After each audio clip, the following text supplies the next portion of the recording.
So the next thing that we were going to get into is sort of the general COVID social fallout analysis. And so this is by Julia Doubleday from May 7, published in the Gauntlet. And the title of this is a pretty long article, but I want to go through it because I think it's a really good recap of a lot of the topics that we've talked about over the last 4+ years here on the channel about COVID. So let's get into this, and then we'll get into some communist specific stuff from SCORE. So this article is called, Does the Public Understand That Variant Means Vaccine Resistant? Getting boosted is critical because the virus is changing. Other forms of mitigation are critical to slow the rate of change. So last week, and this was early May, the World Health Organization announced that it will recommend the creation of a new booster for the JN1 variant of COVID-19. Wow, and only 6 months too late. One little problem, JN1 was hyper-dominant all fall and winter, but it's quickly fading away. Now, its descendant, KP2, is positioned to take off in an early summer wave.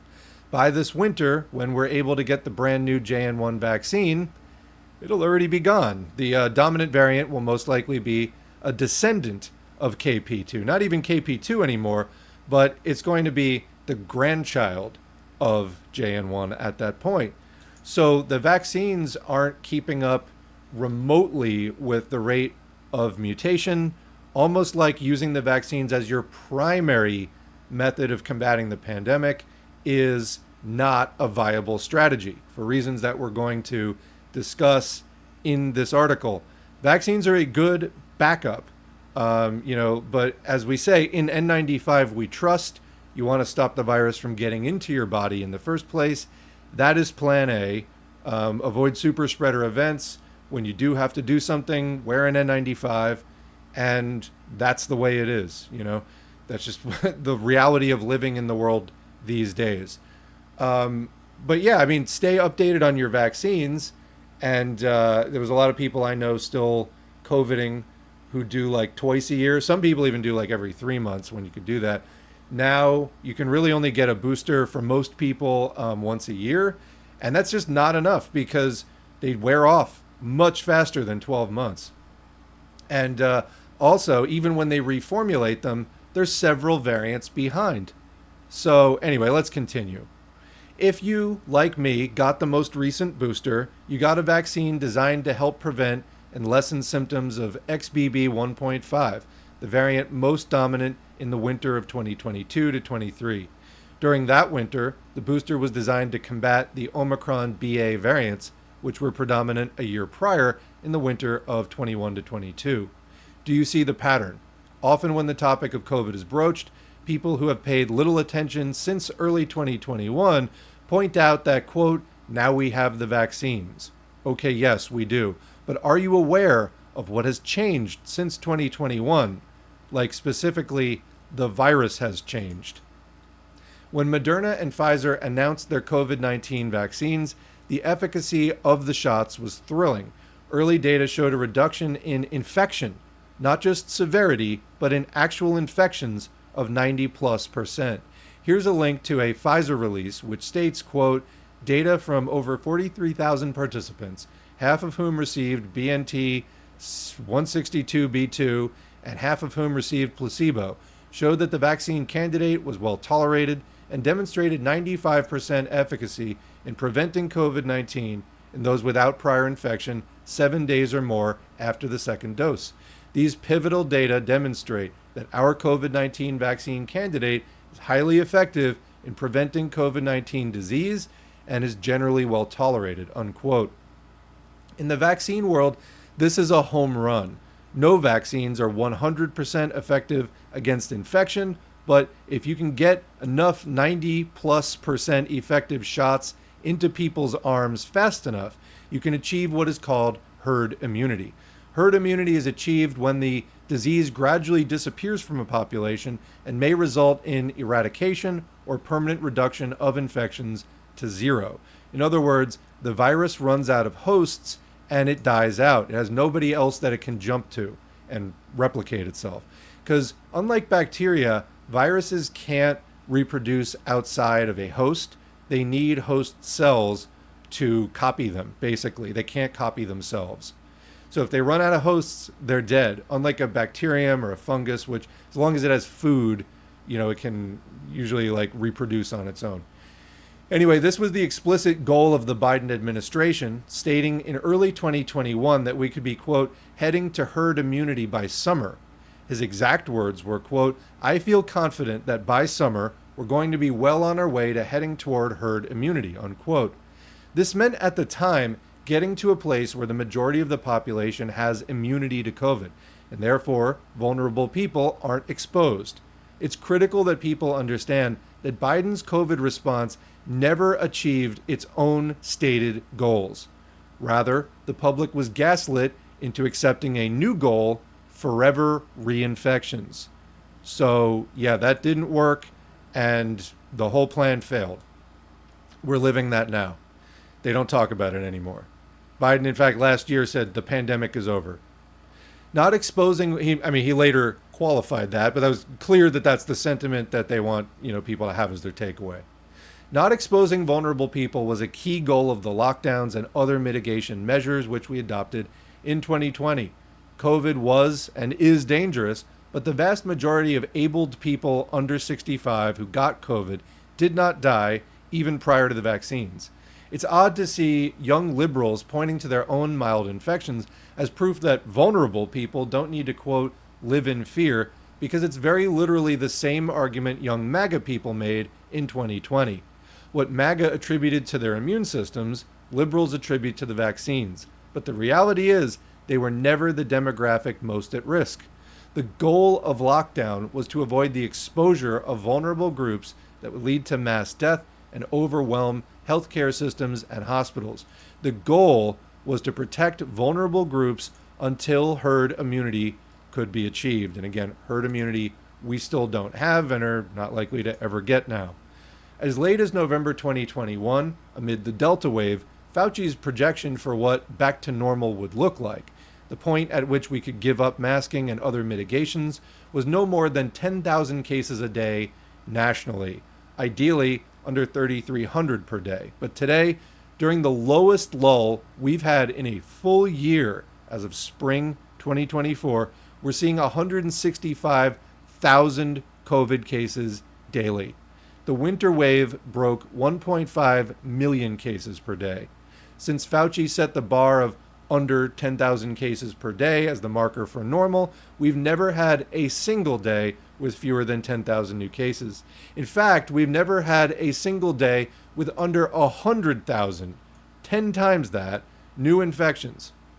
And we've had many with over 1 million each winter, which is 100 times Fauci's marker for normal. This is not herd immunity, and it's not what the government projected or prepared for. Perhaps this is why our government officials and media continue to try to redefine herd immunity and claim that we do have herd immunity to COVID, instead of explaining that the vaccine first, or rather, really vaccine only strategy was misguided and has failed. That is a fact. Governments keep moving the goalposts of success. They declare victory while urging us to get reinfected repeatedly. Reinfections, which, by the way, carry myriad long-term health risks, including cognitive damage, heart damage, and disability, among other things. We were talking about this before. It can age your brain the equivalent of 10 years and cause brain mass loss, brain shrinkage. It can cause immune dysfunction, as we were talking about earlier, and so on. Really serious things that get to the core of your health and the ability of your body to function. Herd immunity is what we have for measles, smallpox, diphtheria, mumps, and other vaccine-preventable diseases. Vulnerable people, even those who cannot be vaccinated because of medical conditions, are therefore protected from exposure to and infection with these diseases because of the immunity of the herd. How is a vulnerable person being protected by the herd if the plan is for them to get exposed over and over and over again? It's ludicrous. But now they just don't talk about it anymore, and that's been totally abandoned. The early high efficacy of the original shots is why their debut was met with such jubilation, and I was happy to see that too. I thought that by 2022, we would be getting back to our life, but that's not at all what happened. And unlike a lot of other people, I personally wasn't willing to just close my eyes and play pretend about that, because COVID had hit me so hard. I didn't ever want to catch that again. It really, really messed me up. So Walensky on Rachel Maddow stated the following, quote, "Today, the CDC reported new data showing that under real-world conditions, not only are the vaccines for those folks, thousands of them, keeping those people from getting sick from COVID themselves, the vaccines are also highly effective at preventing those people from getting infected, even with non-symptomatic infections. And if you're not infected, you can't give it to anybody else. What this means is that we can get there with vaccines. We can end this thing. Now we know that the vaccines work well enough that the virus stops with every vaccinated person." And again, that may have been true for a brief period of time, but is not true anymore. "A vaccinated person gets exposed to the virus does not infect them." So like the virus couldn't get a foothold in their body, at least at first, but then the virus changed. The virus cannot then use that person to go anywhere else. It cannot use a vaccinated person as a host to replicate itself and get more people. That means that the vaccines will get us to the end of this. So that was Walensky, head of the CDC for a while. To reiterate, that's the end of the quote. To reiterate, Walensky explicitly stated that because the COVID vaccines at that time were believed to prevent infection, then the shots could end the pandemic. This also implies that were the vaccines not able to prevent infection, then they would not be sufficient to end the pandemic. Our leaders, that phrase always creeps me out. They're not my leaders, but the people in power overestimated the ability of vaccines alone to mitigate COVID because of early data before the virus had had the opportunity to counterpunch us through mutation. By July 4th, the Biden administration declared victory over COVID. That following winter was the second deadliest wave of the COVID pandemic, and it was the deadliest wave for cancer patients. Winter 2021 to 22 was a wave of mass death of the exact kind we'd tried to avoid. We saw thousands of people dying per day, while the good folks at the New York Times continued to cover it as no big deal and even spin it as a positive. I guess, in amongst their various pitches for invasions of other countries and whatever. It was the point at which many vulnerable people, being reassured that with the vaccines and the, quote, mild strain circulating, Omicron, which was actually later shown to be no milder than the original Wuhan strain, were exposed to COVID for the first time. Some of them paid for the mistake of believing the government with their lives. We will never likely see a wave as acutely deadly again as that, because the hundreds of thousands of people who could not survive their first contact with COVID-19 are already dead. In other words, that damage is done. 40% of those who died during the Omicron wave 1 were vaccinated. Let's read that again. 40% of those who died during Omicron wave 1 were vaccinated. So that was not full protection, obviously, and they were really throwing us to the wolves at that point. I remember I was doing a school program and they decided to open up in-person classes, and I was like, there's 1 million cases a day being reported. Why are you opening up in-person classes? And crazy. But anyway, 60% of those dying by the following summer were vaccinated, and vaccinated people still make up the majority of deaths today. Yes, vaccinated people are overrepresented in the population, but as thousands continued to die each week this winter, like this past winter, it's a far cry from Biden's claims that COVID had become a, quote, pandemic of the unvaccinated. In early 2022, his administration blamed unvaccinated people for overwhelming hospitals, while tens of thousands of vaccinated people died in a matter of weeks. Here's what happened. Throughout the pandemic, the Biden and Trump administration and governments worldwide, and let me add, all of the state-level public health departments in the United States, because each state has its own public health department, have been prone to accepting the most optimistic science as the truth and promoting those optimistic predictions as solid facts. COVID isn't the only arena where this is true. We certainly see it with climate change. We saw it with our premature declaration that COVID wasn't airborne. It is. We saw it with our claims that people would only get COVID once. We saw it with the claims that COVID would probably just randomly get milder. That one still just blows my mind that anyone, particularly with any knowledge of biology, repeated that. But anyway, and in the case of the vaccines, we saw it with the idea that herd immunity to COVID would be possible, that the virus wouldn't just quickly mutate around the vaccine protection. Unfortunately, the virus mutated very, very quickly. Has this been well communicated to the public? Or does most of the public believe that we are as well protected as we were in the spring of 2021? And boy, I remember that brief period of sort of mental peace that I had, getting the vaccines. I got them in like either April and May or May and June. I can't remember.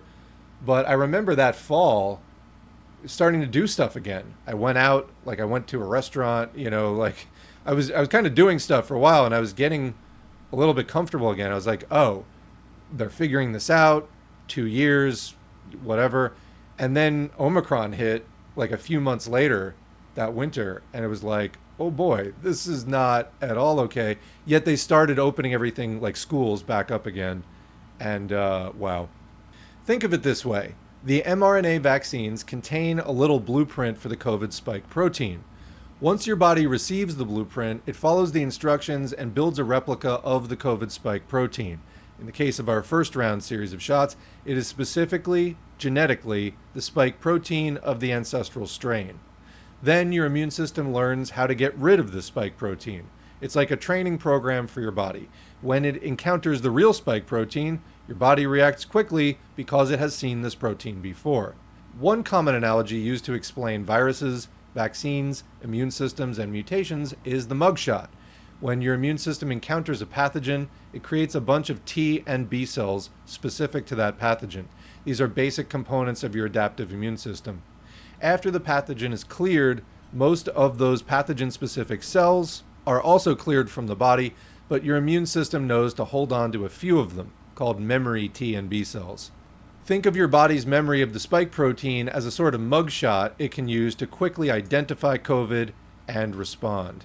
When COVID enters your body, if your immune system has a mugshot of the virus, it can much more quickly and easily mount defenses. It might even clear the virus before it causes any symptoms. Your body recognizes the spike protein. Now, what happens when mutations appear on the spike protein? Well, that protein becomes harder and harder for the body to recognize.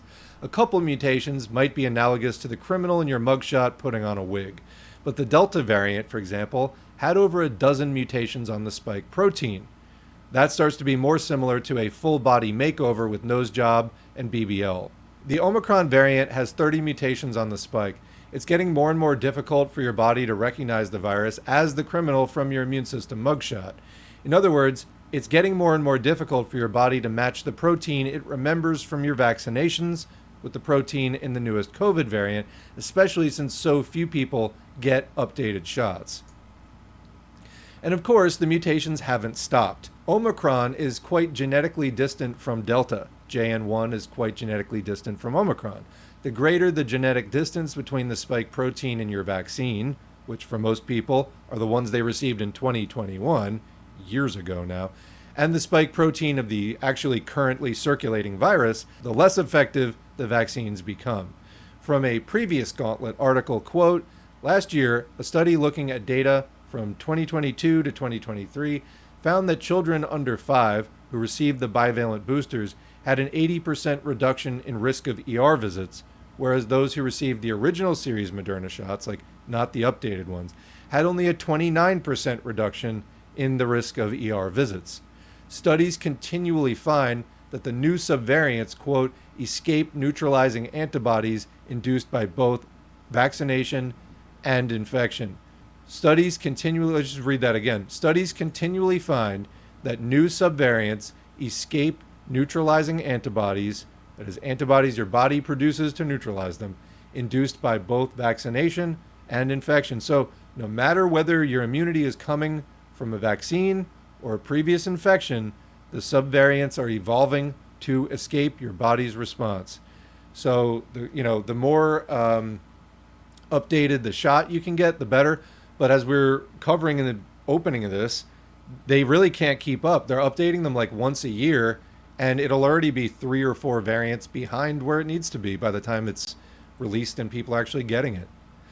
COVID's ability to mutate underscores the need for people to get boosted because older shots are more out of date and thus less effective. The media's continual downplaying of COVID, their claims that COVID is, quote, over because we are, quote, vaccinated now, have actually led to a widespread reluctance to get boosters, which the media then turns around and hand wrings over. Why would people rush out to get a new vaccine, though, when they've been told that the virus is no big deal?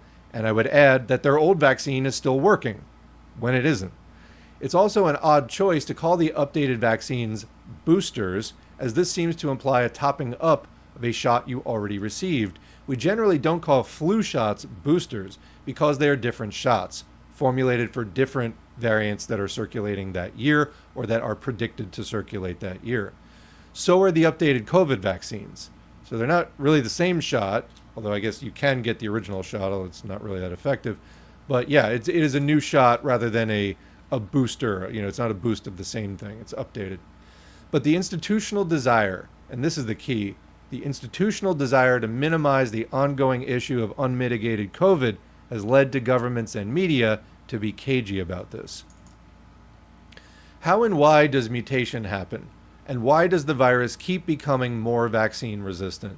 Well, using the vaccine as our first rather than our last line of defense, like it should be the last line of defense because it only comes into play after you've already gotten infected, and you should have lots of protections from ever getting infected, whether it's a mask, whether it is ventilation and filtration, including also like UV lights and the filters. There should be many, many other factors, and then that only comes into play after they've all failed and you got infected.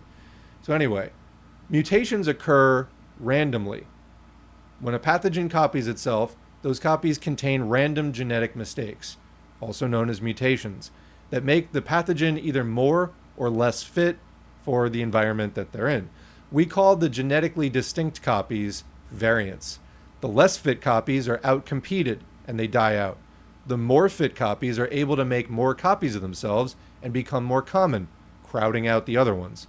If the new variant happens to be very fit, meaning that it is very well adapted to its environment, it might start to outcompete the dominant strain and ultimately replace it, which is basically a cycle that happens like every 4 months or so. Sometimes it takes a little longer, sometimes it happens a little faster, but yeah, anywhere from like 2 to 6 months, you're getting a new dominant strain. And when that happens, you usually see like a big spike in cases. Why? Because people haven't been infected with that strain yet and they get sick, you know, because their system can't fight it off, can't recognize it and fight it off as quickly. Now, what happens when COVID begins to encounter a lot of vaccine protection? The predominant variant is unable to spread and it starts to die out. This is what was happening in summer 2021 when Biden declared victory. COVID was finding fewer hosts to safely reproduce in. But because COVID mutated so quickly and with a high degree of genetic variance, some of the original strain's children happened to be good at outwitting vaccine protection. For simplicity's sake, let's say that the Wuhan strain has 10 children, and 9 of them are easily identified by the vaccinated body as looking similar to the immune system's mugshot. Which one survives to duplicate itself? Well, that's right, the highly divergent strain, that 1 out of 10, meaning genetically different. It's the one that the vaccinated body couldn't recognize. Thus, the more the virus encounters the vaccine and the more it's allowed to replicate among vaccinated people, the higher the likelihood of developing highly divergent, highly fit strains that evade vaccine protection. That's why a vaccine should be the last line of defense that COVID encounters, not the first. With clean air provided by new, high-quality ventilation standards and HEPA filtration, and you can do this at home by making a Corsi Rosenthal box, Corsi-Rosenthal. Look it up. Costs you about $90 to $100. You get 4 furnace filters, MERV 13 rating or better, and a box fan and some duct tape, and boom, you got a high-quality air filter that can actually suck the SARS coronavirus 2 out of the air, and a lot of other stuff. Dust, smoke, other pathogens. Anyway, along with the implementation of new technologies like far UVC, ultraviolet light C, along with normalizing mask wearing, the virus would encounter fewer humans and fewer vaccines. It would then have fewer opportunities to learn how to evade the vaccines. Let's take a step back. None of this means that vaccines cause mutation or variants. Yeah, that happens on its own. Mutation and variants happen whether people are vaccinated or not. Because again, where does a mutation come from? It's when the genetic copies are made, when the virus is replicated, there are errors in the replication. It's not perfect. And that's mutation. It's random. It just happens out of defects in the replication process. And, so then you get a genetically distinct individual emerging. And it may or may not survive better than the old one. So anyway, yeah, it's not because of the vaccines. What it means is that vaccination puts evolutionary pressure on the virus to become better at hiding from vaccine protection. Infection similarly puts evolutionary pressure on the virus to evade immune memory. That's exactly what happened and continues to happen. The variants that are better at hiding from vaccine protection and from prior immunity through infection go on to become dominant. That's why, even though you already had COVID 2 or 3 or 4 times, you're going to get it again. So mask up. This is not a very sustainable approach to controlling a virus. In fact, it is the opposite of controlling a virus. The one component of this strategy, if you can call it that quote, protects us from infection is infection. In other words, not everyone gets sick at the same time, but that's only because we're all getting sick over and over again. And every time you do that, it takes a toll on your body, by the way. It weakens your heart, might weaken your brain, might weaken your pancreas, your kidneys, might take up residence in your gut, create all kinds of other problems, etc. Like those repeated infections are not without consequence, whether or not you die. It's just crazy how people have come to think about these things and the forms of denial people have taken up. The vaccine-only strategy relies on the infections and deaths of vulnerable people as part and parcel of this reinfection normalization to maintain an unsteady form of homeostasis with the virus. It's this form of, quote, balanced coexistence with the virus that governments are now trying to incorrectly label herd immunity. In the context of COVID, this new definition of herd, as in herd immunity, simply means that everyone has some degree of immunity from their previous infection, which will get topped up by their next infection. It's a strategy that not only produces forever reinfections, it is dependent upon forever reinfections. Not only doesn't protect vulnerable people, it is dependent on harming and killing them. It not only can't prevent reinfections, it incorporates continual reinfections as critical to its, quote, success. Note, this decision to throw everyone under the bus of recurring infections has worsened, not ended, the unsustainable pressure on health systems globally. I've spoken a lot about vulnerable people, but it's inaccurate to frame the needs of vulnerable people as contrary to the needs of the rest of the people. This is a rhetorical and political trick that the media has engaged in since Omicron Wave 1, when it became clear that vulnerable people could not and would not be protected by vaccines alone. Instead of acknowledging that the vaccine-only strategy was based on bad science and wouldn't work to end the pandemic, the media persuaded regular or not at much elevated risk people who have, quote, nothing to fear from COVID, which is ridiculous. Anybody can get long COVID. Some people are more likely to get it than others, but anybody can get it. And we don't know who is going to and who isn't. They got the less at-risk people to turn on the more at-risk people who very rudely won't let us get back to normal because of, their selfish desire to do stuff like keep being alive and not die. I'm sorry, but, your needs are conflicting with my haircut or whatever. Now, conservatives had always embraced that type of framing. From day one, Republican politicians and news organizations like Fox raged that we were all being held in a horrible state of captivity, meaning wearing masks and not dining indoors, by the terrible, rude, selfish, vulnerable people who should just go die. But Omicron was the point at which it became clear that also the Democratic Party's approach to protecting vulnerable people, vaccine only, had failed. And it's at this point at which liberal outlets also began to subtly adopt this Republican framing. Suddenly it wasn't stay at home to save a life. It was, well, stay home if you're at risk. In other words, the rest of us are going to go do all the things we want to do, but you can't and you're not going to hold us back. Suddenly it wasn't my mask protects you, your mask protects me. It was, geez, some people are really annoying about masks. Collective health became personal risk assessment. And we read an article about this before, and I mentioned it before. The Biden administration killed the collective response to the pandemic. And that's exactly what it is. You can't do pandemic. You can't respond to something that is globally spreading based on just personal choices. Like, we live in a society. It's a fact. The point at which COVID proved it would continue to evade our vaccines was the point at which liberals decided that harming vulnerable people was okay after all. Because at that point, the conservatives, they had the lower threshold there of when they would decide to genocide by infection was acceptable. The liberals had a higher threshold for it, but at some point, that convenience factor means you have to die. Breaking the solidarity that had arisen between members of the public, particularly liberals and those on the left with disabled people, required the continual reframing of COVID as a problem that was over, that had become mild, and or that couldn't be controlled. It also involved reframing the most vulnerable, those we'd organized the COVID response to protect initially, as annoying, bad, possibly crazy, and definitely mean. We see that perception echoed everywhere today, even among leftists touting solidarity as the great principle of community organizing, which it is.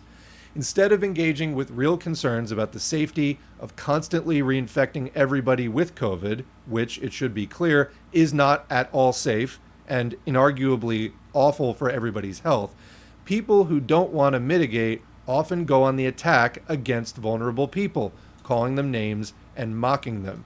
This is a weakness on the left that is being exploited to normalize unprecedented levels of illness among the entire public, not only the vulnerable. Let me add that we recognize in studying anti-revisionist Marxism-Leninism and all of the various trends of revisionism that have cropped up across the history of Marxism and Marxism-Leninism and where they come from. And a lot of it is in the imperialist countries, the influence of, all of that bourgeois culture and news media and everything, all of the bourgeois messaging. It starts to penetrate to some extent, either wittingly or unwittingly, into the communist vanguard even. We're the people that are the most studied and the most class conscious, but there are even those in the vanguard who, have a lapse and allow that influence in, and they start letting their proletarian ideology get corrupted by capitalist ideas. And so, it's hard because, like with COVID here's an example. We'd started to build that solidarity and we'd started to build that understanding. And then it starts to get eroded by the bourgeois messaging. And you've seen this even in communist parties. And we're going to talk about that in the next article. But you've seen this even in communist parties and really the world over, more or less, that COVID is somehow over-ish and that we can kind of just move on, etc. And no, this is, coming from bourgeois interests and bourgeois needs. And, they're struggling to get the economy going again after the economy was kind of already heading into a recession in 2019.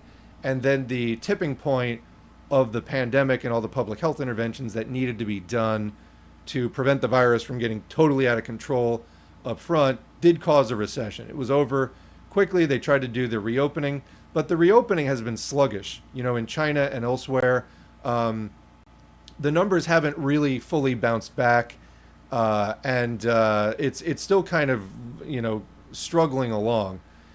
And this is because a lot of workers still don't want to go back to work in the same way. They have health problems now. They're cognizant and conscious of the risk of going back and getting COVID again. And just a lot of stuff has happened in the last 4 years that have created a massive drag on business as usual. But they need the yield, they need the profits, and they need to try to fight that drag by, any kind of pressure and messaging that they can do. And that's where this is coming from. And we have to reject that as socialists. We have to reject it. So anyway, now, what are the results? Student absences are record high. Whole economies, and this is a reference to Germany, we're going to take a peek at this in a second, are entering recession because of the unprecedented number of workers' sick days. And long COVID continues to move formerly abled people into the vulnerable category. I mean, I learned a lot about, let's just say I learned a lot more about disability during the pandemic than I ever had known about it before, because I was suddenly contending with conditions I never had before. And I get it. It's really hard to be disabled to any extent in a society like the United States. This capitalism has really little to no empathy, caring, or concern for people with disabilities. This was something that the pandemic really opened my eyes to, and a lot of people have been people who've been dealing with things since birth and so on have known for a long time, and I think a lot more people found out about it during the pandemic. And solidarity, we need to bring all this together, because you see it like in the eugenics movements back a century ago, of like, what are we going to do with disabled people? I don't know, just kill them, I guess. That never really went away. There have been just different degrees of just kill them, I guess, but needs to be chucked overboard entirely. Will take a revolution to do that. Anyway, finishing this up, there's just two more screens. Breaking solidarity will never ever put the left in a place of strength. Not when it comes to trans people, not when it comes to immigrants, not when it comes to disabled people. The media framed public health, the thing that protects vulnerable people, but also everyone, as contrary to the interests of the majority. Yeah, you're with one of those special interests, the majority of the population. In this case, those interests are go back to normal and pretend nothing's happening. In reality, we all benefit from public health and disease mitigation. Just as welfare and housing for the homeless and raising the minimum wage is in the interest of everyone in society, I guess we could say fighting for better living and working conditions and more power under capitalism on the way up to challenging capitalism for power itself, is in the interest of everyone in society, so too is mitigating disease instead of letting it run rampant. The government has a responsibility. Well, government's responsibility is to profit first. In capitalism, you have the Piaf principle. Profit is always first. If you can't understand why a decision is being made by a capitalist government, remember Piaf. Profit is always first. Always. Okay. Yeah. Always. I can hear people now, but what? No. Always. Okay. The government has a responsibility, or ideally a government which is actually serving the people and accountable to the majority of the population, would have a responsibility to mitigate COVID by cleaning the air, just as it has a responsibility to mitigate cholera by cleaning the water. Instead, the media has people arguing on behalf of allowing viruses to spread freely. That is a coup of state propaganda, nothing less. When people claim we are in a different place because of the vaccines, I know they have not engaged with the science around COVID since 2021. Vaccines that were initially thought to prevent infection and confer long-term immunity were found to be capable of neither. The virus mutated faster than expected, and updated vaccines continue to trail viral evolution by a year or more. The herd immunity strategy that Biden and the CDC openly pursued failed and collapsed into a forever reinfection nightmare. That's where we are. Vaccines reduce the risk of death and severe outcomes, including long COVID. We should all get boosted because it's better for your vaccine protection to more closely match the genetics of the dominant variant. But reduce and more closely isn't enough to get us back to normal when this virus is circulating at high levels year-round, reinfecting people within months and leaving a devastating trail of disabling long-term illness. We also know that more COVID reinfections increase your cumulative risk of long COVID. So let's say that your first COVID infection gives you a 3% chance of getting long COVID. I think it's actually higher than that, but let's just say for the sake of argument 3. Well, then your second is going to give you a 5% chance of getting long COVID. Your third will give you a 7, and so on. So every time you get it, you're more likely to get more serious consequences from it. So again, those numbers are example only. Don't quote me on that. Those are not backed by data. But that's how the principle works of your odds go up every time. What then is going to happen to those, quote, regular people after 10 infections or 20? Well, we're going to find out at this rate. The public needs to stop framing vulnerable people, people who are simply warning the public of the fate that awaits them after X number of reinfections, like you are disabling yourself by getting reinfected over and over, and you're going to wind up just like where the highest risk people were at the start, as the enemy. The enemy is the unmitigated spread of this virus that is continuing to produce vaccine-resistant variants, which we can't possibly keep pace with. The enemy is the institutions that want to buy a feeble form of temporary immunity with our health and our lives. The enemy is the propaganda campaign that has everyone claiming loudly and confidently that COVID is over, while catching it for the 5th time in 4 years. The enemy is the utter destruction of public health for the sake of a normal that isn't coming back. That's the end of the article, and I think that as we head into the economic downturn, which probably will be quite severe like another 2008 in the next year or two, you better believe normal isn't coming back. And from now until the end of capitalism, which hopefully is not, the end of capitalism is either going to happen when capitalism renders the planet uninhabitable and there's ecological collapse, or it will end when the proletariat gets organized to end it. One of the two, and literally there isn't a third option. This is coming. Normal is not coming back. This is something I've had to really accept. Like growing up in the late 20th century and thinking life was going to be a certain way, and then getting into the early 21st century as a young adult, and then having to be like, oh, so there's a war on terror, and there's a Department of Homeland Security, and there's a gigantic recession, and there's another gigantic recession, and now there's austerity, and now there's all this stuff starting up. It's just what you thought life was going to be like is not coming back. It's going to get tighter and tighter and tighter and more fraught and more fraught and more fraught. There might be a couple of years here and there, pockets of when prices come back down and things are affordable for a brief time and they make concessions. Overall, we're in the terminal phases of the system where it's going to have crises that are harder and harder for it to restructure itself after. And the result is going to be social chaos until there is a new organizing principle brought about by a new organized power in society. And that has to be the proletariat. The capitalist elements in society have shot their shot. They're done. This is the end of their system. And there's really nothing but, just like we're doing in Fascism and Social Revolution that I just put up, all it can produce at this point is disease and death. So that's, definitely right in line with what we were just reading here.